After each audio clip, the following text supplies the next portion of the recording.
We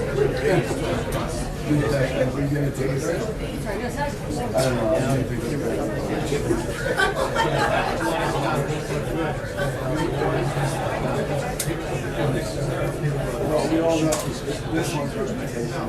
We all know. That's on the record.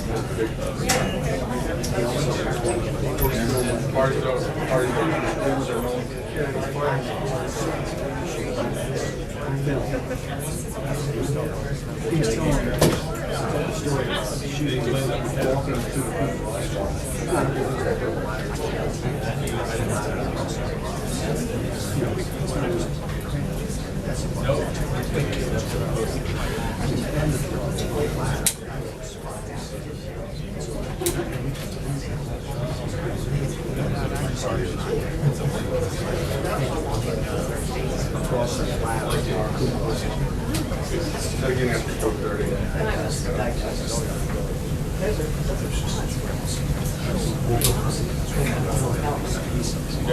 but he was there.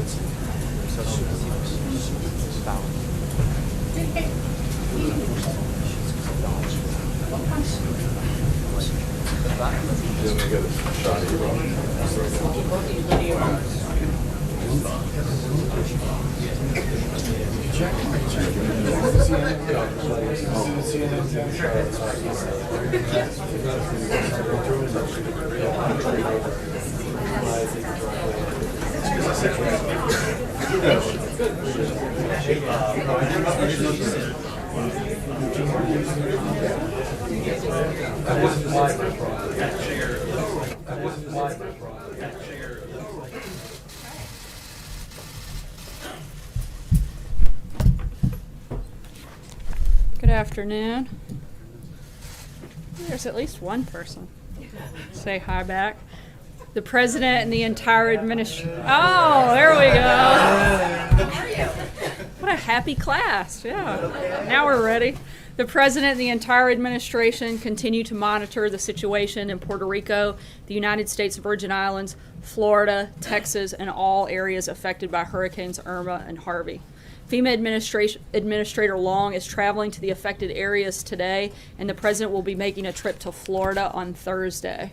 The president's action during these times demonstrate why he's a true leader who can bring the country together and get things done for the American people. He wants to continue building unity by working on more issues supported by both parties, especially restoring fairness to our broken tax code and cutting taxes for hardworking Americans. Last week in North Dakota, he invited Democratic Senator Heidi Heitkamp up on stage to welcome her during his tax reform event in her home state. Tonight, he'll host Senator Heitkamp along with colleagues of hers from both parties, Senators Donnelly, Hatch, Manchin, Thune, and Toomey, for a dinner at the White House to discuss working together to achieve real tax reform that allows Americans to keep more of their hard-earned dollars. Ahead of the dinner this evening, Secretary Mnuchin and NEC Director Cohn are on the Hill this afternoon to continue their conversations with key members in this important policy push. The Vice President also attended Senate Republicans' weekly policy lunch today and is meeting with House leaders on the upcoming legislative agenda. On issues ranging from national security to hurricane relief to keeping our government functioning, the President is reaching across the aisle and to cut deals that help the American people. The President truly believes, as he often says, that in order to succeed and grow, we must work as one team, one people, and one American family. Finally, speaking of family, I wanted to say a big congratulations to Eric and Laura Trump on the birth of their son, Eric Luke Trump, this morning. We all look forward to meeting him soon. And with that, I'll take your questions. John. Sarah, on tax reform, Legislative Director Mark Short today, speaking of Christian Science Monitor Breakfast, said that the one thing that you learn from Obamacare is that you can't even rely on your own party to bring the votes across the finish line. But then at the same time, you haven't really been able to get much bipartisan support either. So with that in mind, what is the president hoping to do tonight with this bipartisan dinner? I think it's start that conversation, start talking about things that we all agree on. As I've said many times, I think everyone can agree that Americans should keep more of their money than the government. They spend it certainly far better than the government can, and I think that's something that is a common goal that a lot of people want to come together on. I think by nature of them sitting down with the president, that's a very good first start. I'm not going to get ahead of the dinner tonight, but I think that it shows and is a great indicator for both sides that we have a big agenda and a very ambitious agenda legislatively this fall, and we want to work together to make sure we can get as much of that done as possible. Looks like you might be able to get some bipartisan buy-in on the idea of lowering taxes for corporations, certainly middle-class tax cuts, but the Democrats are really drawing the line at tax cuts for the highest income earners. Can the president cut some sort of deal with them that sticks to his principles, that then also satisfies them, or is there an unbridgeable gulf there? The president, I think, has demonstrated both in his business world and as president that he can make deals, and that's certainly what he's looking to do, and he's going to work hard to make sure that we get the best deal possible on tax reform. And I think that starts with things like tonight, having this conversation and moving that ball forward, working bipartisan support from both sides. Stephen? The Treasury Secretary at another event this morning seemed to express some empathy for people who live in high tax states like New York and California. If the administration goes forward and Congress approves a plan that eliminates the deductibility of state and local taxes, theoretically people in those states could see their taxes increase, not decrease. Is the administration committed to doing something to help people in those high tax states? Look, again, we're looking to work with Congress to make sure we get the best deal possible for all Americans across the board, and that includes people in high tax states. Matthew? Thanks, Sarah. It's being reported that the Malaysian Prime Minister on his visit here is staying at the Trump Hotel. Two questions on that. Did that come up at all in conversations with the president during their meetings? And is it problematic for someone under DOJ investigation to be supporting the president's for-profit company? I'm not sure about if that came up. I'm not aware that that was ever discussed, and we certainly don't book their hotel accommodations, so I couldn't speak to the personal decision they made about where to stay here in D.C. Any sort of attempt to curry favor with the president? No, I don't. Sealed. Thanks, Sarah. Steve Bannon today apparently told a room full of people that he was speaking to that he talked to the president every 2 or 3 days. Yesterday you said you thought they had only spoken once. So do they speak more regularly than maybe you were led to believe, or can you give us any insight to how often they're talking? I don't think they speak, certainly not that frequently. I'm aware of like 2 conversations that they've had and nothing beyond that. So it's not 2 to 3 days, it's every 2 to 3 days. Not that I'm aware of. Again, I'm then- only aware of 2 conversations that have taken place. I just want to get you quickly on one other topic. Why hasn't President Trump called the president of Mexico in the wake of that earthquake there to offer condolences? Why They was it actually the have a secretary? call scheduled today. It's taking place, I believe, within this hour, and we'll have a readout for you on that this afternoon. Maggie? Sarah, apologies if you answered this yesterday, but is the president aware? It's okay. Everybody here likes to ask the same question many times. Is the president aware that Steve Bannon described firing James Comey as the biggest mistake in modern political history? Whether he is or not, I think that everybody knows exactly where the president stands on that issue. The president is proud of the decision that he made. The president was 100% right in firing James Comey. He knew at the time that it could be bad for him politically, but he also knew and felt he had an obligation to do what was right and do what was right for the American people and certainly the men and women at the FBI. I think there's no secret. Comey, by his own self-admission, leaked privileged government information. Weeks before President Trump fired him, Comey testified that an FBI agent engaged in the same practice, they'd face serious repercussions. I think he set his own stage for himself on that front. His actions were improper and likely could have been illegal. Comey leaked memos to the New York Times, your own outlet. He politicized an investigation by signaling he would exonerate Hillary Clinton before he ever interviewed her or other key witnesses. He's very happy with the decision he made, and I think he's been fully vindicated by a lot of those new things and knowing that it was the right one. David? Florida is the president going, and what's he going to be doing down there? Those details are still being finalized. We hope to have some of that ironed out later today, and we'll certainly keep you guys posted on that travel. Jonathan? Sarah, 2 questions. First, as a follow-up to the Malaysian Prime Minister's visit. Did the ongoing DOJ probe, corruption trial, did that come up in conversation with the president today? And then secondly, a different matter, Next week, of course, the president is going to New York for the United Nations General Assembly. Past presidents usually have a theme or a key idea they want to get across in their speech or some of their individual leader meetings. What will President Trump speak? I'm not aware of this specific conversation coming up in today's meetings. In terms of the UN General Assembly, I don't want to get ahead too far. We will plan to outline some of those plans and more details about that trip at the end of this week, as we have done in past practice on those types of meetings, and we'll certainly do that by the end of this week.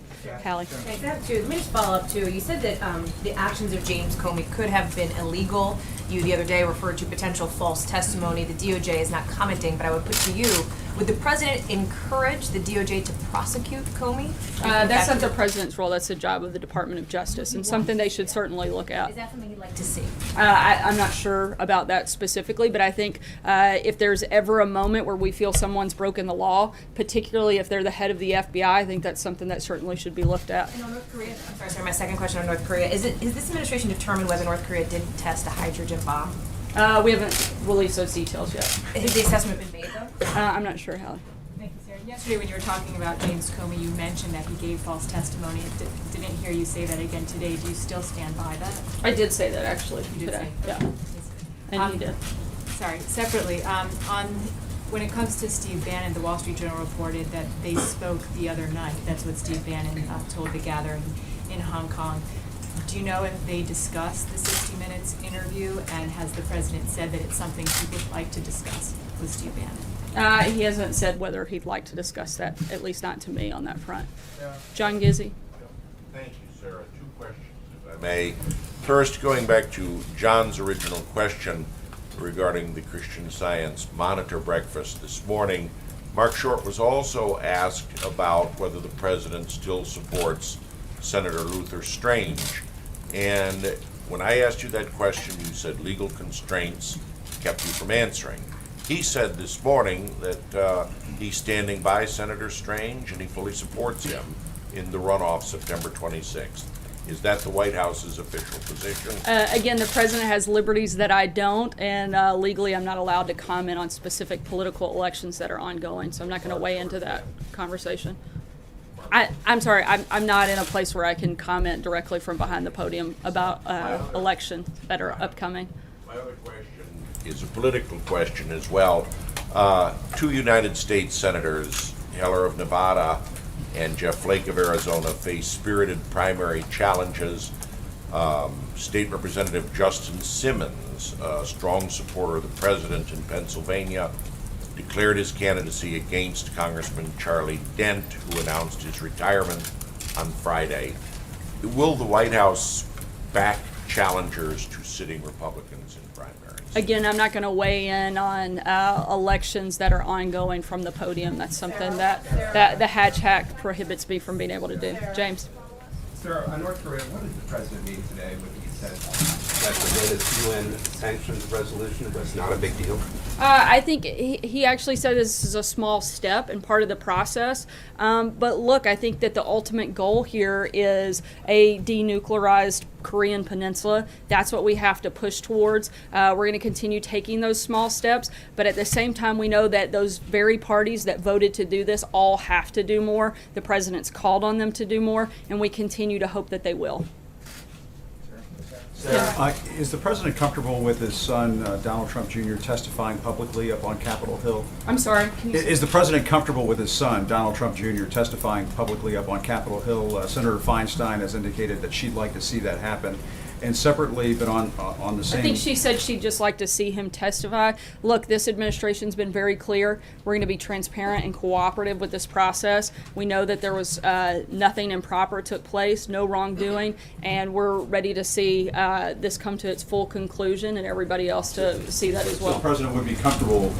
The president again is the son testifying. The president is comfortable with us being fully transparent and cooperating with this process, as we've done every day since it started, and will continue to do as we move forward. And if I may just ask a quick little follow-up question, Jared Kushner, was there any discussion about him stepping aside earlier this year, leaving the administration?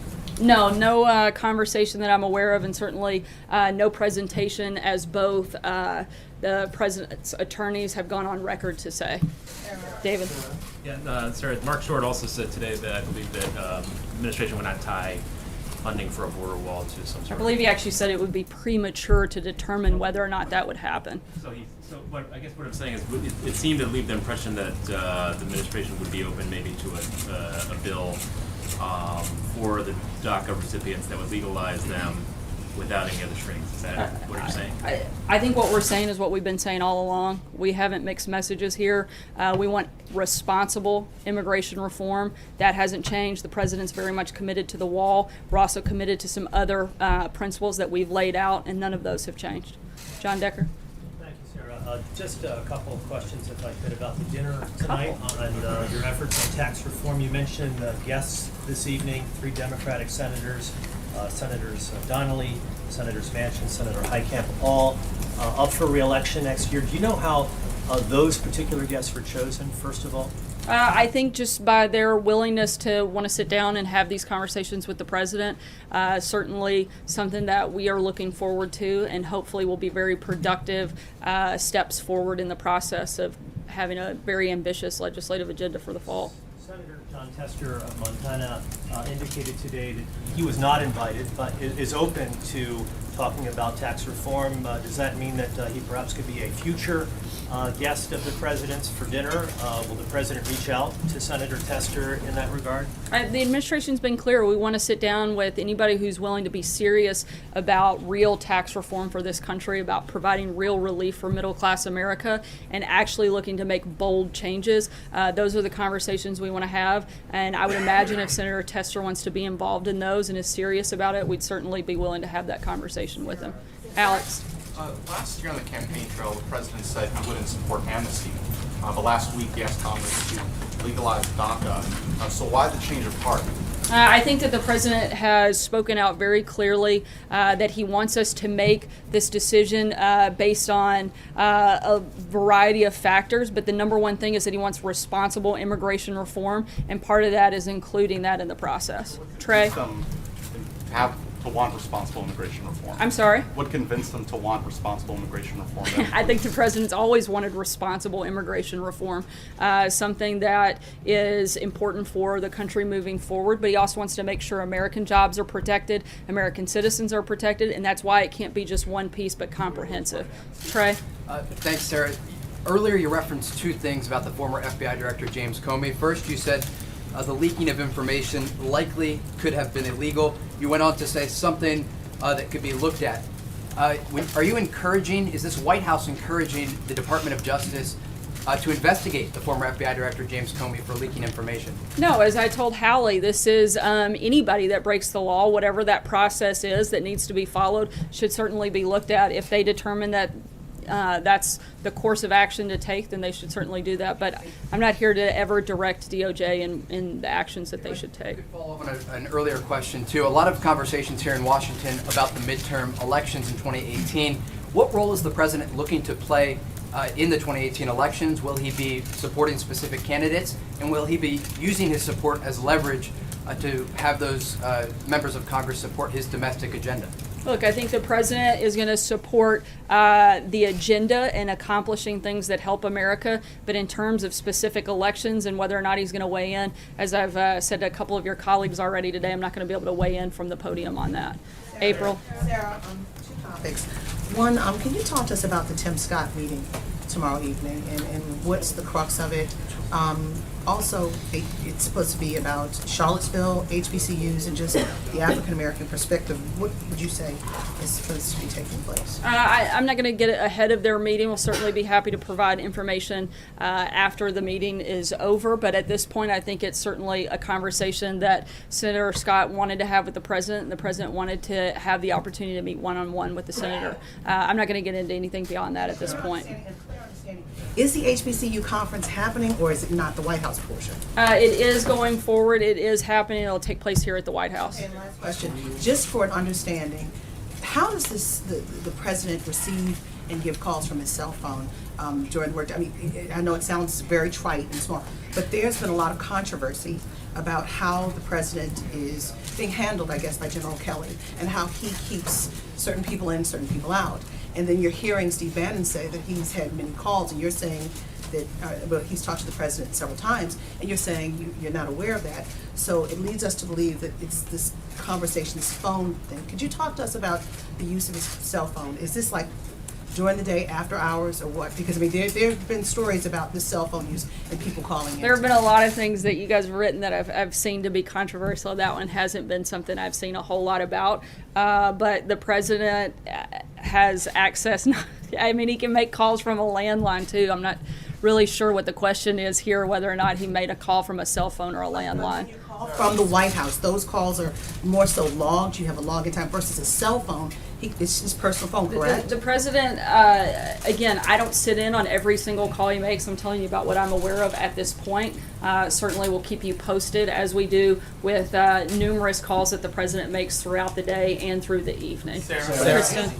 Sarah, on tax reform, the president's top advisor said that a 15% corporate tax rate at this point seems unlikely. Is the president prepared to back off of that demand for 15%? The president is prepared to push for as low of a rate as we can get. We're going to continue to push for that and work with Congress to make sure we get the best deal possible.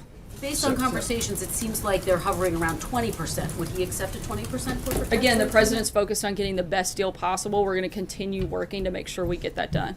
Hunter? Can I just ask you one on North Korea, Sarah? The president tweeted on January 2nd, it won't happen. He said North Korea just stated that it is in the final stages of developing a nuclear weapon capable of reaching parts of the U.S. It won't happen. Does he stand by that assessment, given everything that he has seen, all of the nuclear provocations from North Korea? Again, the president's committed to taking every step and keeping all options on the table in order to have a denuclearized Korean peninsula. Hunter? Foreign propaganda. Hunter? Thank you. Does the president believe that he needs to secure funding for a border wall before DACA? And I also have a second quick question. Again, I think it would be, as Mark Short said, and as your colleague pointed out, it would be premature for us to make those determinations at this point. But certainly something that we want to make sure happens is that there is a wall. That's something the president's committed to. But we also want comprehensive immigration reform. Blake? Also, will the president be reading Hillary Clinton's book? And what does he think about the excerpts that have gotten out so far? Whether or not he's going to read Hillary Clinton's book, I am not sure, but I would think that he's pretty well versed on what happened, and I think it's pretty clear to all of America. I think it's sad that after Hillary Clinton ran one of the most negative campaigns in history and lost, and the last chapter of her public life is going to be now defined by propping up book sales with false and reckless attacks, and I think that that's a sad way for her to continue this work. Thank you, Sarah. I have two questions. First, the Treasury Secretary said this morning that Janet Yellen is being considered for reappointment as Fed chair. Is that something the president is considering? Is she on the short list? And how close is the president to making that decision? When we have a personnel announcement, we'll certainly make sure everybody in the room knows. Secondly, I wanted to ask you about what the president said about North Korea earlier. He said that the UN Security Council resolution was nothing compared to what ultimately will have to happen. Is the president considering actions including cutting off Chinese banks from the U.S. financial system? As we've said many times before, that all options are on the table. That hasn't changed. The president's also said that he wants every country involved to step up and do more. This was a small step in that process, and we're hoping that they'll all take a greater role and a more active role in putting pressure on North Korea. A moment ago, you used the language responsible immigration reform. A moment ago, you said comprehensive immigration reform. I think the goal, again, responsible immigration reform, making sure that we have the principles that we've laid out and that I've laid out from up here accomplished in that package. Not So that's necessarily comprehensive as it had been talked about before. yeah, responsible immigration reform. Blake? You've talked a lot about cutting deals here with the president. Mark Short earlier today said that one of the lessons of the fall is you can't necessarily rely on 50 to 52 Republicans. And then he went on to say, we don't feel like we can assume that we can get tax reform done strictly on a partisan basis. So Is it the belief of the White House that you are going to need Democrats in the Senate to get this across the finish line? I think it's the belief of the White House that we want to have bipartisan support. As I said several times earlier today, the goal is to have everybody come together and help provide tax relief for Americans across the board. We hope Democrats want to be part of that process. They certainly should. I think you need them, though. I mean, what Mark Short said is what we learned from healthcare reform is even though people have been talking since 2010 about doing one thing, that's not necessarily what they might do in 2017. So I think it's less about what we need and what the country deserves. The American people work hard every day. They should get to keep more of their money. That's what this president is focused on, and that's what we're focused on doing, is helping. We'll work with Democrats and Republicans to make sure we get that accomplished. Do you know of any Democrats that are close to supporting what the president and the Big Six, their framework? I think we're in the beginning of those conversations, and hopefully, again, a lot of those people will come on board. Eamon? Thanks, Sarah. Let's drill down on that a little bit, on the idea of Democrats coming across the aisle to support the president's tax reform. The question is whether there's enough of a shared vision between Democrats and Republicans for what tax reform ought to look like. So can you give us one or two examples of things, elements of this deal that the president could put into the deal that would attract those Democratic votes, but that would not alienate any Republicans? I mean, These what are just the specifics beginning that you can do to this conversations. debate here? These conversations are just starting with the Democrats coming to the table, and as those take place, we'll certainly provide more information on that front, but this is just the very beginning, the first step in this process. Thanks so much, guys. We'll be around the rest of the day to answer other questions if you have them. Thanks so much. Propaganda in the U.S. on Facebook and social media.